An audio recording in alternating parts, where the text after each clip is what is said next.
Hello, beautiful humans of the interwebs. I am going to take you on a little tour of all the things that I have available for kids on my shelves, both at Basecamp, which is where we spend most of our day in our forest classroom, and also in our yurt classroom is where we start off the day. So let's take a look. Okay, so in this basket, we have finger puppets. I love the Folk Manus ones. They're my favorite. They last a long time. They know they're really special and they know they have to stay in this basket.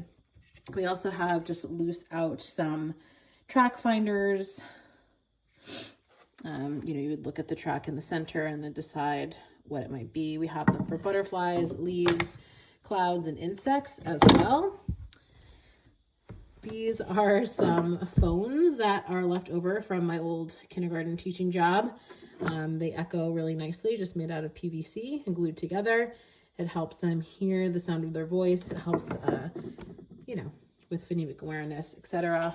I don't really know what those are. The kids put them there. Crayons, clipboards that are child size. These are really popular. They're just a collection of big plastic heavy-duty clips from Home Depot or Lowe's that I keep in this bin, and we use those when we make silk houses. Down below, even more attainable, are 2 totes of silks. You can use old scarves, you can use silks. I wouldn't recommend buying really fancy, expensive ones. All the ones we have came secondhand or donated. In here are some of our costumes. We've got eagle wings. You can see the babies also kind of live in here. They have seen some love. Always, always, always lots of books ready to kind of sift through as they want. They love to be read to as they eat snack and lunch. And then here are the beloved owl costumes just hanging there, available for the children. So these are the types of things that are available to them all the time inside the cottage. And they could just come in, take what they want. They usually dump everything out, and then, we're kind of tidying along after them throughout the day. And then again, one big tidy at the end of the day. Also, I should note available are colored pencils, paintbrushes. Here are some watercolors. These ones I got at Ocean State Job Lot. They are the pressed watercolors. They last a really long time. And then there is also a big clipboard with tons of loose leaf paper. It's just kind of like whatever paper people are donating. And yeah, up top, I'm not going to go crazy and show you what's inside. I'm just going to point and tell you. Here is a basket of extra towels and cups for when we're cooking outside. Hardware for me. Bins full of weird stuff. Bin full of paint for when we're doing big paint projects. More random stuff like dropper bottles, wind charts, yarn, extra paintbrushes, talking point cards for lunch, and then our collection of tape and more paint sticks. They're just thinner. And then all this is just kind of extra paper, plastic bags for wet clothes, and then all the extra stuff up top is just tools and teacher stuff that the kids wouldn't really need. And then this is kind of like our risk section. So I've got the loppers that are put away behind the fire fence you see by our wood stove. So they're not available for children. They have to ask first if they want to lop. And they also have to ask if they want to saw. The saws are here. That's my saw. There's hand warmers, toe warmers, peelers, nails, work gloves, zip ties, screwdrivers, the hand drills, safety glasses, and all the other tools they can use without asking. And those are all on our tool wall outside. So that is a little tour of what is happening inside the cottage here. These are things that are available to the children. Again, I kind of broke it into 2 sections. What's available for them to grab any time of day. Doesn't matter if it's morning, noon, or afternoon. And then the other stuff is really just kind of teacher centered, or if it's risk related, they have to ask. So if they wanted to saw or they wanted to hammer, when use nails or use peelers to do carving, they have to ask a teacher first. And that's why that stuff is up high, to kind of prompt all of that. All right, I'm in the yurt. I am so hot, you guys. September is summer. I don't know who sold us this weird idea that it's fall, because that's not actually true. I'm going to show you what I have available here for the kids. within their reach all day, every day. So come with me. This is our art cart. Right now it's pretty bare because it's the early beginning of the year. I usually have bottles of paint here on the bottom shelf, all different colors, always available, but I haven't rolled that out yet. There's wipes for spills, cloths for spills.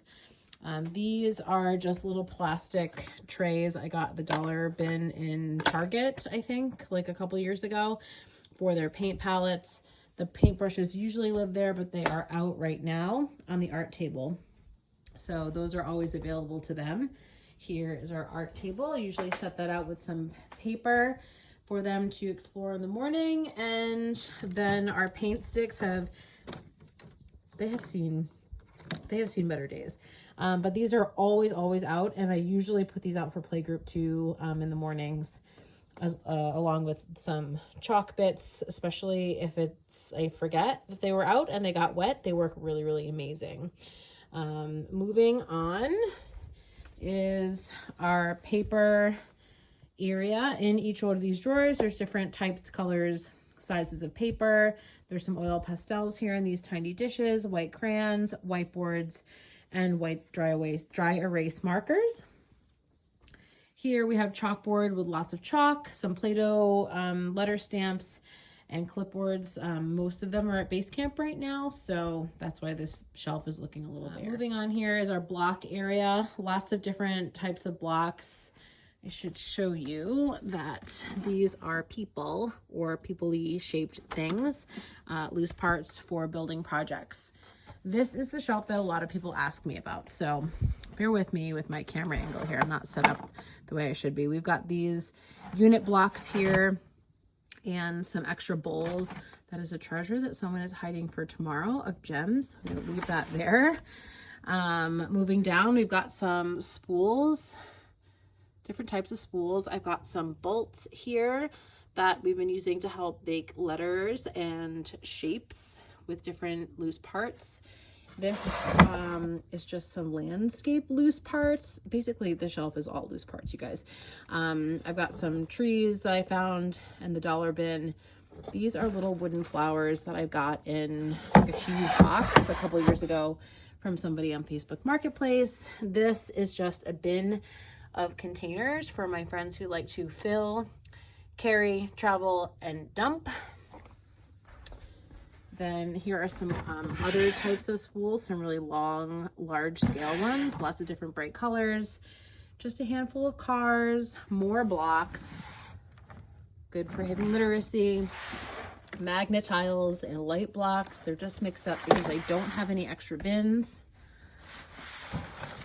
Dinosaurs, because what is an early childhood classroom without dinosaurs, right? And other miscellaneous creatures. This box is a match game, but again, everything is a loose part. These are all former symbols of students, and each one has a match, and so you can play the match game. This is a fun group game, but that's what's on this shelf. Okay, here is another shelf of, you guessed it, more essentially loose parts. Got a couple of puzzles here, Frog and Toad, some Melissa and Doug puzzles, more blocks. Those are like math stuff, but the kids like to use it for like money and currency when they're playing home play. More tanagrams with some laminated sheets with templates on them. We're moving over to the new kitchen area. This is pretty self-explanatory. There's some cups and bowls. In the cabinets are pretty bare. It's more pots and pans, things like that. This shelf was initially supposed to be a science shelf, so there's some cardboard cutouts and laminated birds and eggs and things like that. Some board books and a few more puzzles and games. And then the rest is the library. This I change up every now and again. Basically, it's seasonally. And then there's a couple of more bookshelves here that I change based on what we're seeing outside, what the kids are talking about, what they're noticing. I try to keep this really centered around like our life together. I'm not forcing a subject on them. I'm just knowing that some kids love to talk about scat. They love to talk about bugs. And so I'm putting all that out there, even if it's winter and we don't see bugs. And there are 2 more shelves. This one was intentional for just when we eat, but we don't actually eat in that way in here. Kids are really kind of going in and out of their lunchbox all day long. So these enamel plates and bowls are often used in the kitchen area.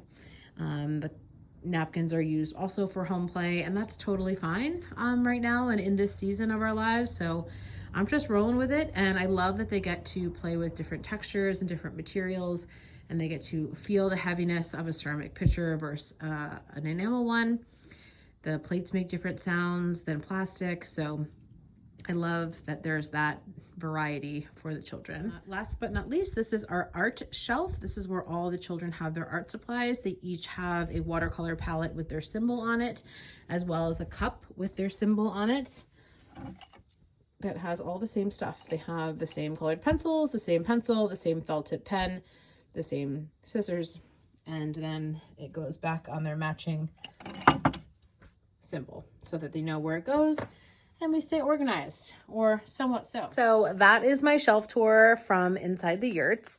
Again, it doesn't really change that often. And the reason for that is this. I can remember back in the day when I was in a more conventional daycare setting that we would change things up every kind of calendar holiday, the big holidays.